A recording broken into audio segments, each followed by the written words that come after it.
Mateus capítulo 7, versículo 24 ao versículo 27, que diz assim: todo aquele, pois, que ouve estas minhas palavras e as pratica, será comparado a um homem imprudente que edificou a sua casa sobre a rocha. E caiu a chuva, transbordaram os rios, sopraram os ventos e deram com ímpeto contra aquela casa, que não caiu, porque fora edificada sobre a rocha. E todo aquele que ouve estas minhas palavras e não as pratica, será comparado a um homem insensato que edificou a sua casa sobre a areia. E caiu a chuva, transbordaram os rios, sopraram os ventos e deram com ímpeto contra aquela casa, e ela desabou, sendo grande a sua ruína. O Senhor Jesus, ele nesse sermão do monte, registrado por Mateus, desde o capítulo 5, terminando aqui no capítulo 7, ele mostra em resumo como é a vida do cidadão do reino dos céus. Ele fala que o cidadão do reino é caracterizado pelas suas convicções, que governam as suas escolhas, as motivações, seus pressupostos, seus pensamentos, seus desejos, suas vontades. Não se trata de uma religião, não se trata de legalismo, não se trata de tradição, como os fariseus e escribas buscavam viver e fazer com que o povo vivesse. Mas o Senhor Jesus mostra que o cidadão do reino é aquele que realmente entende a vida como ela realmente é, à luz do Evangelho, à luz desse reino estabelecido por ele.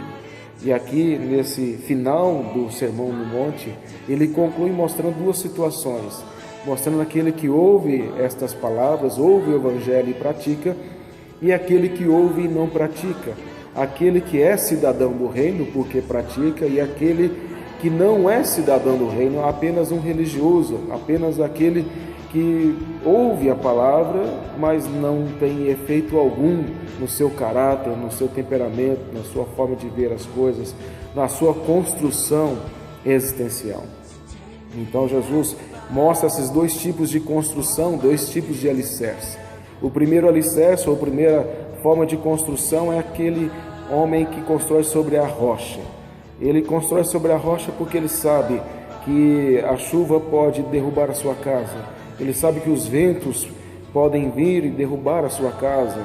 Então, pensando no futuro, ele dedica tempo, ele esforço em construir a sua casa em lugar rochoso para que ela possa suportar qualquer tipo de adversidade, qualquer tipo de tempestade.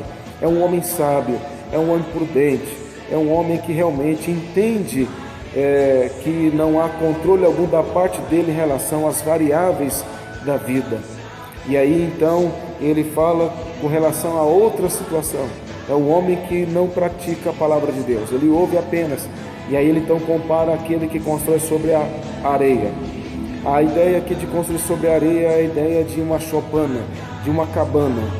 É como se aqueles que vão para as praias dos rios fazem aquelas cabanas improvisadas para poder ali pescar, e seria algo semelhante a isso. Uma chopana, algo bem simples, bem prático, bem fácil de fazer, e ele não pensa no futuro, ele não pensa que o quadro climático poderia mudar e colocar toda a sua vida em risco, a sua casa em risco. E o que Jesus está nos mostrando a partir disso é que tanto o crente como o ímpio sofrem dificuldades na vida. Tanto o crente como o ímpio tem perdas, pode ficar doente, pode perder o emprego, pode perder pessoas queridas, pode sofrer um acidente, pode se ver numa situação completamente inesperada para ele. Mas o que diferencia não é que o crente não sofra e o ímpio sofra, como muitos têm pregado por aí. A diferença é como enfrentar tudo isso. O crente, ele tem uma vida construída sobre a palavra, sobre Cristo, que é a rocha eterna, sobre a sua palavra, que é santa e bendita, e por causa disso ele interpreta a vida, interpreta a realidade com outro olhar, com outra perspectiva, o que faz com que ele consiga sobreviver a tudo isso.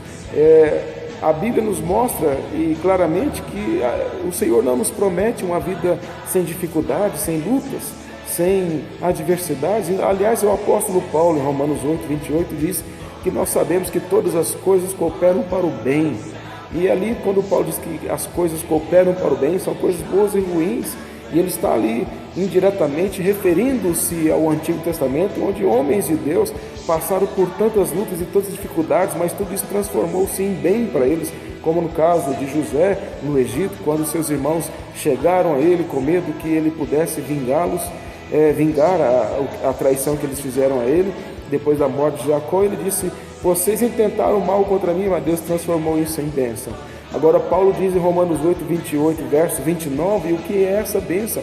Essa bênção, ou esse bem que todas as coisas cooperam, é para nos tornar a imagem de Cristo. Tiago diz a mesma coisa, Pedro diz a mesma coisa. As tribulações, elas servem para nos depurar, como o fogo depura o ouro. Agora, o propósito principal de Deus na nossa vida é nos redimir, é nos tornar a imagem, semelhante ao caráter de Cristo, para que a imagem dele em nós seja completamente restaurada naquele dia.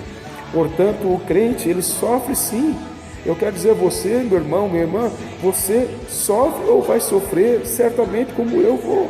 Nós vamos perder pessoas queridas, nós vamos passar por coisas que fogem completamente à nossa compreensão. Nós podemos perder pessoas queridas, ter doença na família. Muitas coisas podem acontecer, muitas variáveis podem acontecer. Mas uma coisa é certa: nossa casa não vai cair, a nossa casa não vai desabar. Nós temos um firme alicerce, nós estamos construídos sobre Cristo, sobre a sua palavra, e Ele prometeu que estará conosco até a consumação dos séculos. Ele prometeu que nos guardará, nos sustentará. Paulo diz que a paz de Deus, em Filipenses 4:7, diz que a paz de Deus, ela excede o entendimento, ela guarda o coração e a mente em Cristo Jesus. Isso quer dizer o quê? Diante de uma dificuldade, de uma luta, de algo inesperado, a paz de Deus nos impede de desesperar, nos impede de perder toda a esperança e nos faz entender realmente que tudo está de acordo com o propósito eterno e sábio de Deus. Nós vamos dizer como Jó: ainda que ele me mate, nele confiarei, eu sei que o meu Redentor vive. É exatamente isso que nós devemos entender. Não há promessa de vida tranquila aqui, não há promessa de uma vida sem doença, sem perdas, sem sofrimento, sem dificuldades financeiras. Não há nada disso. Apenas a promessa e a certeza de que, se nós ouvirmos o Evangelho e praticarmos o Evangelho do Reino, nossa casa não vai cair. Ele diz aqui que rios, ventos dão contra aquela casa e ela não cai. O ímpio é como a palha que o vento dispersa, como o Salmo 1 diz. Mas o justo é como a árvore plantada junto a ribeiros de água, que dá o seu fruto na estação própria. As suas folhas não murcham, e tudo quanto ele faz prosperará. Esta mensagem é especial, especialmente para você que talvez esteja passando por algumas dificuldades que fogem à sua condição de entender o porquê. Talvez uma doença tenha chegado até a sua casa, a sua vida. Talvez alguém que você amava tanto partiu. Talvez alguém da sua família esteja no hospital.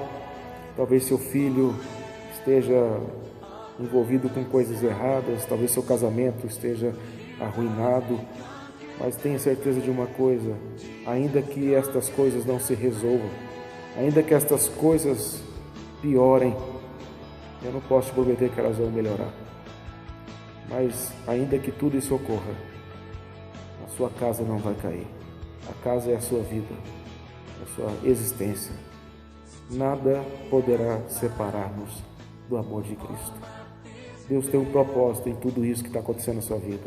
Eu não sei qual é especificamente a área que Deus quer trabalhar na sua vida. Uma coisa eu sei: tudo isso que está acontecendo é para tornar você igual a Cristo. Ele sabe o que é padecer, e nós precisamos caminhar nesse caminho estreito, rumo novos céus, nova terra, rumo a Nova Jerusalém, desse deserto existencial, que de vez em quando tem alguns lugares nesse deserto para tomarmos uma água, para nos refrigerarmos, mas não deixa de ser deserto. lugar de manar leite e mel é só quando Cristo voltar. Que Deus te abençoe e te fortaleça e que esta mensagem edifique a sua vida. Em nome do Senhor Jesus. Amém.